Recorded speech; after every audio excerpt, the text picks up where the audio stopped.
하나님의 은혜가 함께 하시는 하루가 되기를 바랍니다. 안녕하세요. 저는 온누리교회에서 사역하고 있는 이기훈 목사입니다. 신앙인으로 살면서 느끼고 발견되는 하나님이 주신 특별한 선물은 어떤 것이 있을까요? 그리고 하나님이 주신 선물들이 어떻게 여러분의 생활 속에서 사용되고 있는지요? 오늘은 이스라엘 백성들에게 주신 하나님의 특별한 선물을 통해서 그리스도인 된 우리들에게 주신 선물이 무엇인지를 찾아보겠습니다. 오늘은 로마서 9장 1절로 13절을 묵상해 보겠습니다. 로마서 9장 1절에서 13절 말씀입니다. 내가 그리스도 안에서 참말을 하고 거짓말을 아니하노라. 나에게 큰 근심이 있는 것과 마음에 그치지 않는 고통이 있는 것을 내 양심이 성령 안에서 나와 더불어 증언하노니, 나의 형제 곧 고륙의 친척을 위하여 내 자신이 저주를 받아 그리스도에게서 끊어질지라도 원하는 바로라. 그들은 이스라엘 사람이라. 그들에게는 양자됨과 영광과 언약들과 율법을 세우신 것과 예배와 약속들이 있고, 조상들도 그들의 것이요 육신으로 하면 그리스도가 그들에게서 나셨으니 그는 만물 위에 계셔서 세세의 찬양을 받으실 하나님이시니라. 아멘. 그러나 하나님의 말씀이 폐하여진 것 같지 않도다.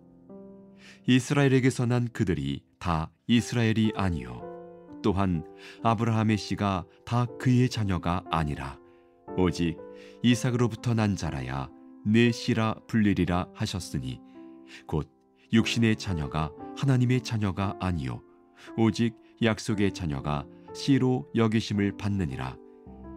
약속의 말씀은 이것이니, 명년 이때에 내가 이르리니 사라에게 아들이 있으리라 하심이라.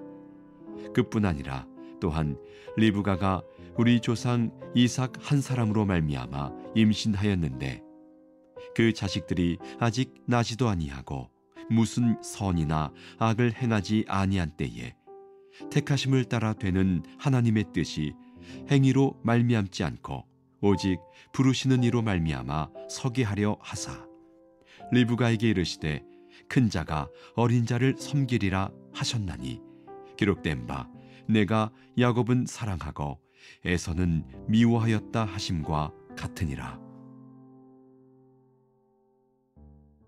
사도 바울은 예수님을 거부할 뿐만 아니라 교회를 핍박하는 동족 유대인들에 대하여 항상 안타까운 마음을 가지고 있었습니다. 1절과 2절을 보겠습니다. 내가 그리스도 안에서 참말을 하고 거짓말을 아니하노라. 나에게 큰 근심이 있는 것과 마음에 그치지 않는 고통이 있는 것을 내 양심이 성령 안에서 나와 더불어 증언하노니. 불신앙 때문에 구원을 얻지 못하고 있는 유대인들을 생각하면 마음에 큰 근심과 고통이 있다고 사도 바울은 고백합니다. 심지어 3절에서는 자신이 저주를 받을지언정 유대인들이 구원을 얻을 수 있으면 좋겠다고 생각을 했습니다. 바울에게는 동족을 사랑하는 마음과 영혼에 대한 애통하는 마음이 있었습니다. 오늘 우리에게 주시는 첫 번째 하나님의 말씀입니다. 죽어가는 영혼에 대한 안타까운 마음을 품어 본 적이 있습니까? 지금이라도 가족과 형제와 친척이나 지인이나 직장 동료 중에서 불신자가 있다면 바울의 심장을 품기를 바랍니다. 사도 바울은 이스라엘은 이방인들에 비하여 하나님께로부터 받은 8가지 특권을 가졌다고 고백을 합니다. 4절과 5절을 읽어 보겠습니다. 그들은 이스라엘 사람이라. 그들에게는 양자됨과 영광과 언약들과 율법을 세우신 것과 예배와 약속들이 있고, 조상들도 그들의 것이요 육신으로 하면 그리스도가 그들에게서 나셨으니 그는 만물 위에 계셔서 세세에 찬양을 받으실 하나님이시니라. 아멘. 이스라엘 백성들은 하나님의 소유가 되었습니다. 하나님이 그들의 성전에 함께 하시는 영광도 얻었습니다. 아브라함으로 시작된 언약도 받았습니다. 하나님의 법인 율법도 받았습니다. 하나님을 만날 수 있는 예배도 드립니다. 복의 근원이 되겠다는 약속도 받았습니다. 믿음의 조상들도 그들에게 있습니다. 심지어 메시아이신 예수님마저도 유대인의 혈통에서 나셨습니다. 이스라엘은 이방인이 상상할 수도 없는 복을 받은 민족입니다. 그렇다면 하나님은 왜 이런 특권을 이스라엘에게 주셨을까요? 하나님은 이스라엘 백성들을 통해서 세상을 구원하는 일을 진행하시려고 했던 것입니다. 그런데 그들이 예수님을 믿지 않으니 바울의 안타까움은 클 수밖에 없었습니다. 오늘 우리에게 주시는 두 번째 하나님의 말씀입니다. 내가 하나님께로부터 받은 복은 무엇인가? 그리스도인으로 누리고 있는 특권은 무엇인가? 그 선물과 특권을 세워보는 하루가 되기를 바랍니다.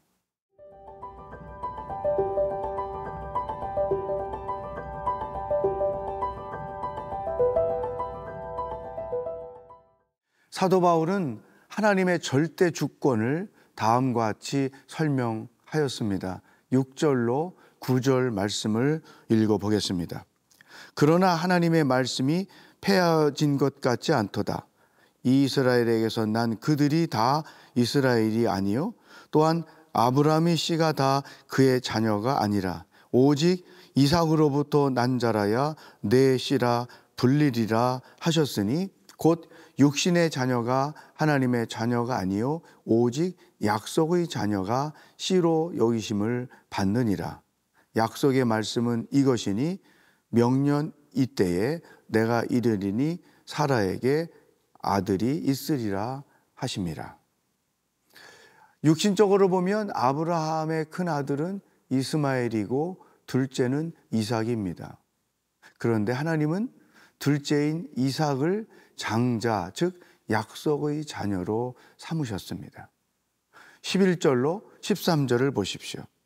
그 자식들이 아직 나지도 아니하고 무슨 선이나 악을 행하지 아니한 때에 택하심을 따라 되는 하나님의 뜻이 행위로 말미암지 않고 오직 부르시는 이로 말미암아 서게 하려 하사 리브가에게 이르시되 큰 자가 어린 자를 섬기리라 하셨나니 기록된 바 내가 야곱은 사랑하고 에서는 미워하였다 하심과 같으니라.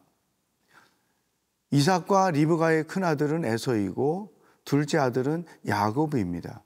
그런데 하나님은 둘째를 약속의 자녀로 삼고 장자의 신분을 이어가게 하셨습니다. 하나님은 육신적인 순서대로 장자를 삼지 않으셨습니다. 이러한 하나님의 행동은 어떻게 해석을 해야 할까요? 첫째 아들이신 분들은 아마도 이 말씀이 마음에 들지 않을 수도 있을 겁니다. 그러나 이 말씀은 깊은 영적 의미를 담고 있습니다. 유대인들은 장자입니다. 이방인들은 차자입니다. 하나님은 주권적으로 맏아들인 유대인들에게 복음을 맡기셨습니다. 그러나 그들의 불신으로 복음이 둘째인 이방인들에게 맡겨질 것을 비유로 설명하신 것입니다. 하나님은 행위에 근거하지 않으시고 당신의 의지를 따라서 주권적으로 선택을 하시는 분입니다. 그러므로 우리가 할 일은 하나님의 주권을 인정하는 것입니다. 내 생명, 소유, 시간은 다 하나님의 주권 안에 있음을 고백하는 것이 신앙입니다. 신앙생활은 하나님의 주권을 인정하고 그분의 뜻에 순종하면서 하는 것입니다. 오늘 우리에게 주시는 세 번째 하나님의 말씀입니다. 나는 하나님의 주권 안에서 살고 있는가? 내 삶에서 하나님의 주권이 인정되지 못하고 있는 부분은 없는가? 자신을 돌아보는 하루가 되기를 바랍니다.